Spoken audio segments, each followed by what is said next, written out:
Hello दोस्तों, कैसे हैं आप लोग। सॉरी, मैं बोलना चाहूँगी कल की रिकॉर्डिंग मैंने गूगल से करवा दी थी तो वो ज़्यादा अच्छा रिस्पांस नहीं मिला। मैं खुद ही कोशिश की मैंने आज करने की रिकॉर्डिंग। मेरी असल में मेरा गला ख़राब है, मेरी तबीयत बहुत ख़राब है, चल रही है, खांसी बहुत आ रही है, थोड़ा फीवर भी है, इसलिए मैं रिकॉर्ड नहीं कर पाई। उसके लिए सॉरी। बट आज मैंने कोशिश की है कि बगैर खांसते हुए मैं ये रिकॉर्डिंग कर पाऊँ, मैं ये कहानी आप लोगों को सुना पाऊँ। तो प्लीज़ मेरी कहानियों को अच्छा रिस्पॉन्स दीजिएगा, उसके लिए बहुत बहुत शुक्रिया। Thank you. पिछले 2 घंटों से निशा छत पर थी। मोहन उसको कई बार आवाज़ें दे चुका था। अब तो रात का भी समय हो गया था। आखिर कौन सी पढ़ाई थी जो इस अंधेरे में हो रही थी। मोहन थोड़ा हड़बड़ा सा गया, अपने ही ध्यान में थोड़ा गुस्सा दिखाते हुए। वो छत की तरफ जैसे जैसे उसके कदम सीढ़ियों की तरफ बढ़ रहे थे, दिल की धड़कनें और तेज होती चली जा रही थीं। जैसे कि वो छत पर जाएगा तो कुछ ऐसा देख लेगा जिसके देखने की आशा उसे नहीं होगी।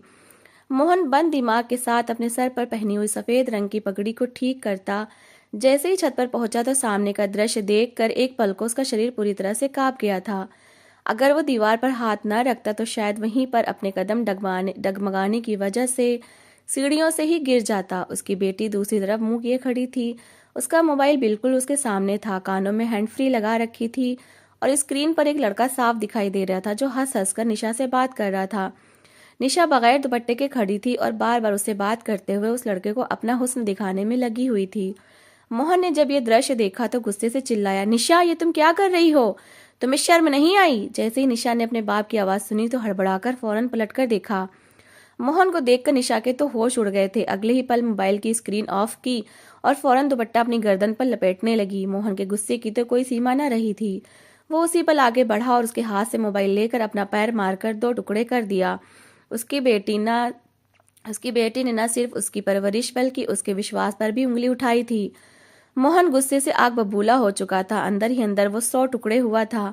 मोहन ने एक झन्नाटेदार थप्पड़ निशा के चेहरे पर मारा। भले ही मोहन बूढ़ा हो चुका था मगर उसकी बूढ़ी हड्डियों में अभी भी इतनी जान थी कि वो अपनी बेटी को याद दिला सकता कि वो उसका बाप है।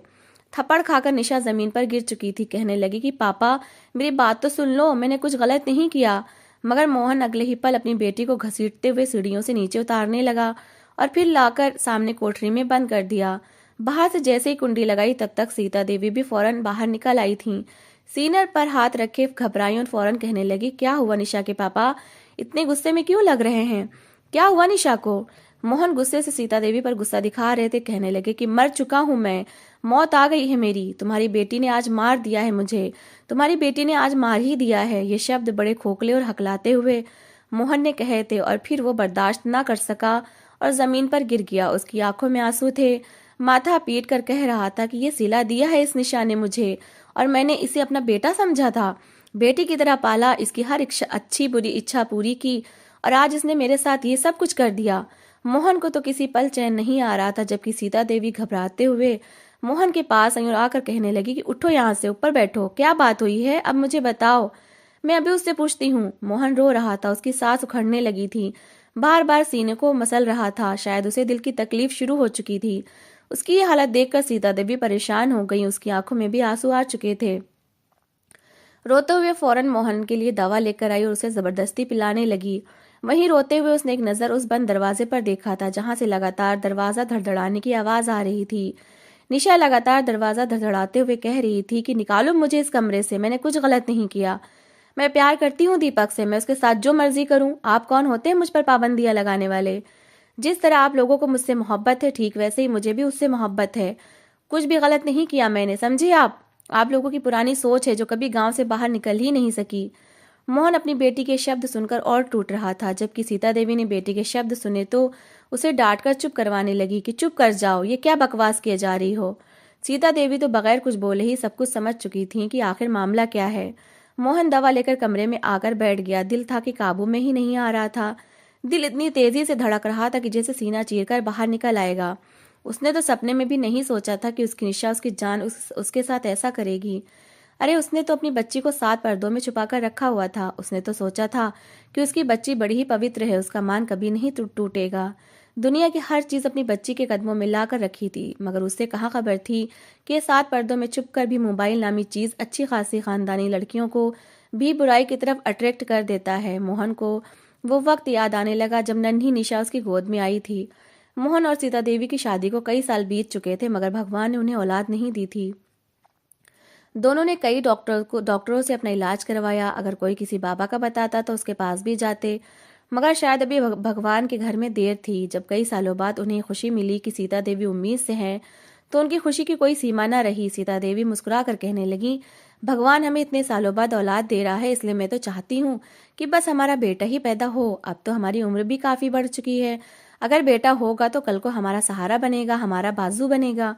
जब ये बात मोहन ने सुनी तो फौरन सीता देवी के सर पर प्यार से चपत लगाकर कहने लगा कि पगली, ऐसी बातें क्यों करती है? भगवान बेटा दे या बेटी, मुझे तो दोनों ही उतने ही प्यारे होंगे।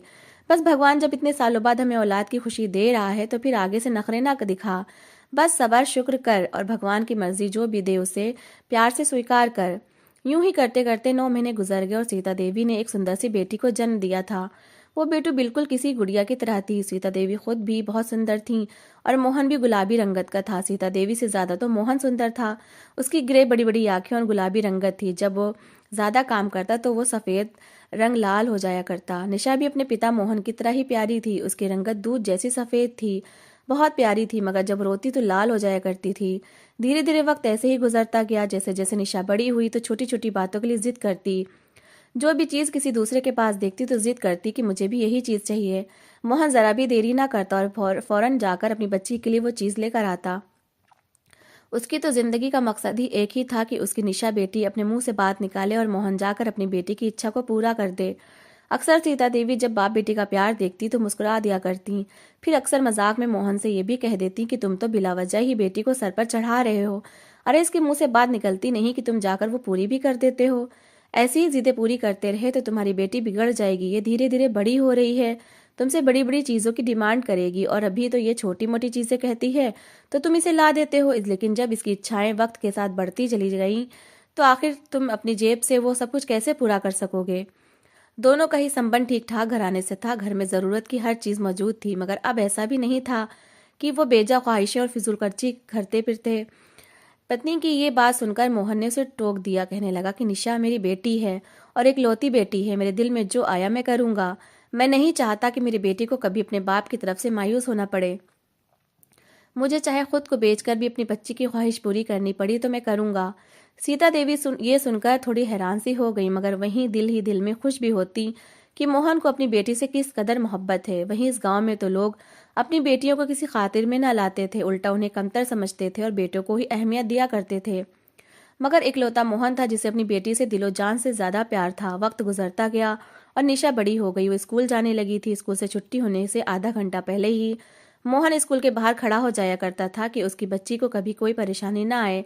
बाकायदा छतरी लेकर वो अपनी बेटी पर साया किए रखता। रास्ते में हाथ वाले पंखे से उसे हवा दिया करता था ताकि उसकी बेटी को किसी तरह की गर्मी महसूस ना हो। अगर कभी निशा बीमार हो जाती तो मोहन तड़प जाया करता था। उससे तो बर्दाश्त न होता कि उसकी बच्ची को कभी कोई गर्म हवा भी आकर लगे।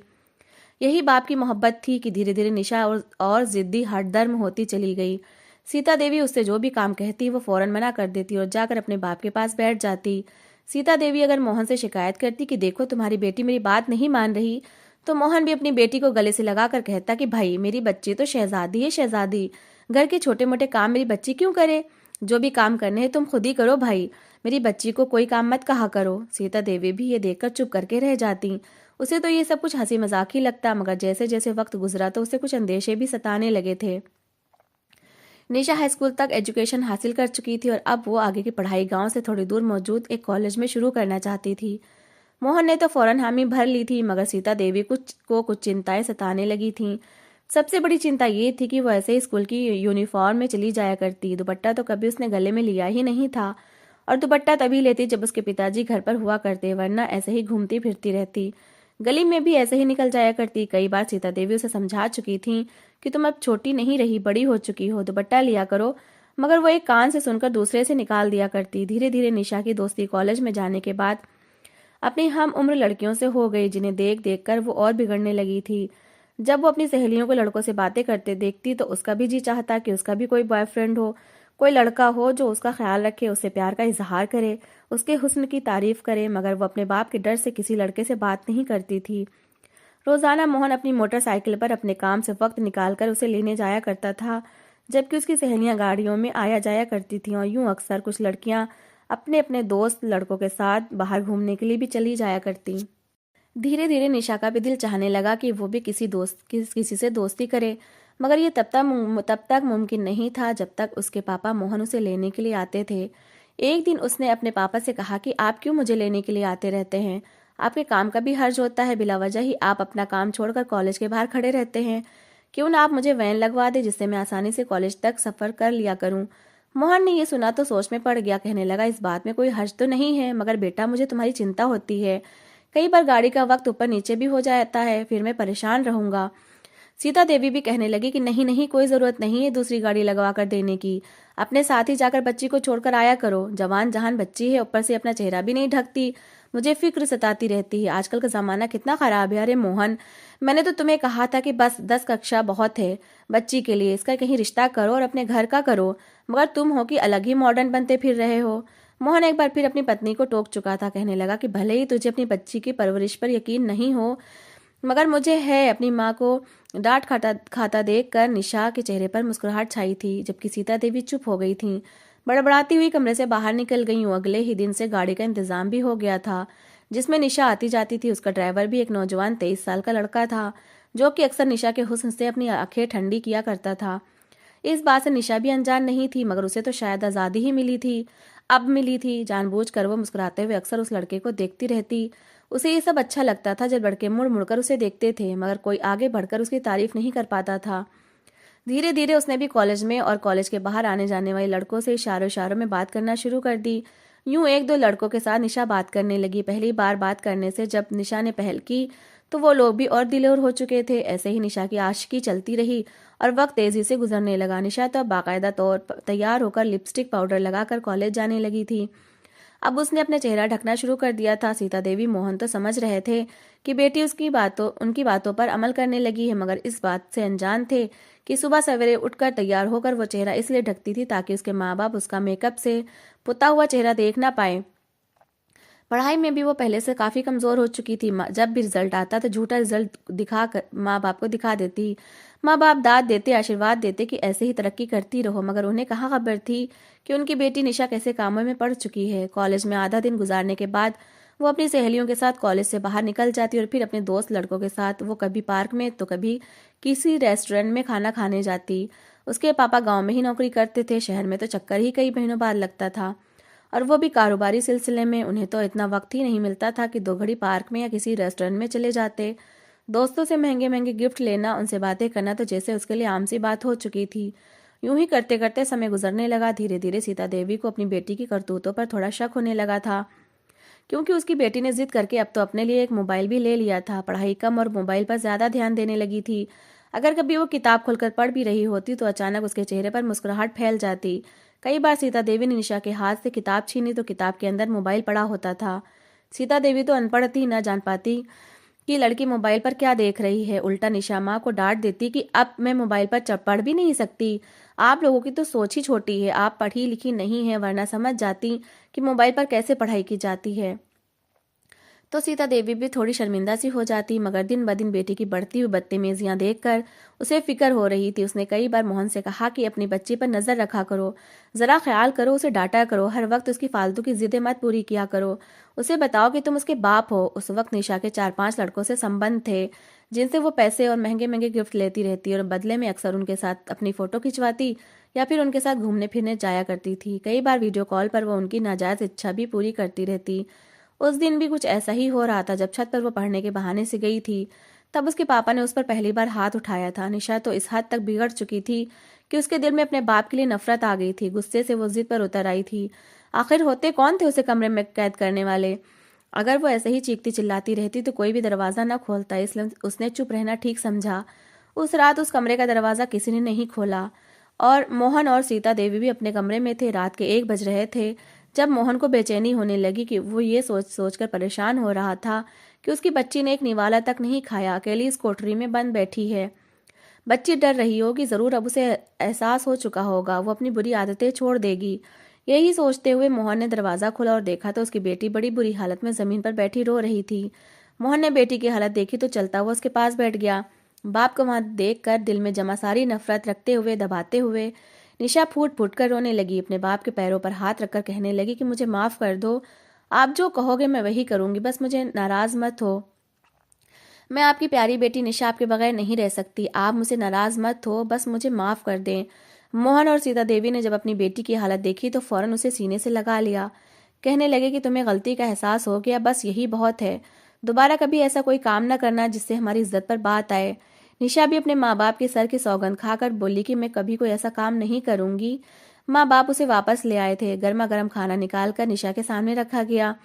उसके माँ बाप अपने हाथों से अपनी बच्ची को खाना खिला रहे थे और आंखों में आंसू भी थे, जबकि निशा दिल ही दिल में कुछ ठान चुकी थी। मोबाइल तो उसका टूट चुका था, आखिर वो अपने दोस्तों से बात कैसे करती। और फिर उसने कुछ सोचा और फिर अगले दिन जैसे ही रात हुई तो अपनी माँ की नींद की गोलियां जो अक्सर उसकी माँ खाया करती थी उसने वो दूध में मिलाना शुरू कर दी। फिर वो दूध लाकर अपने माँ बाप को दे दिया।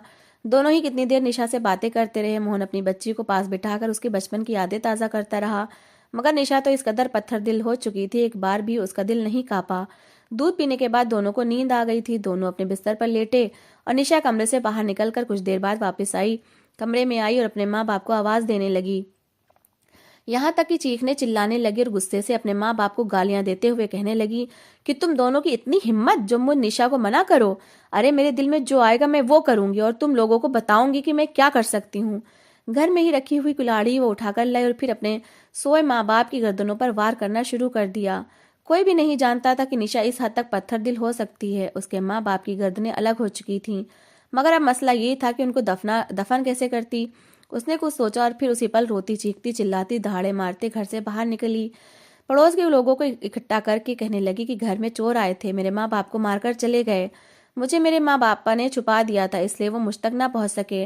पूरा गांव वहां इकट्ठा हो चुका था। पुलिस को बुलाया गया। हर कोई इस हादसे से सहमा हुआ था।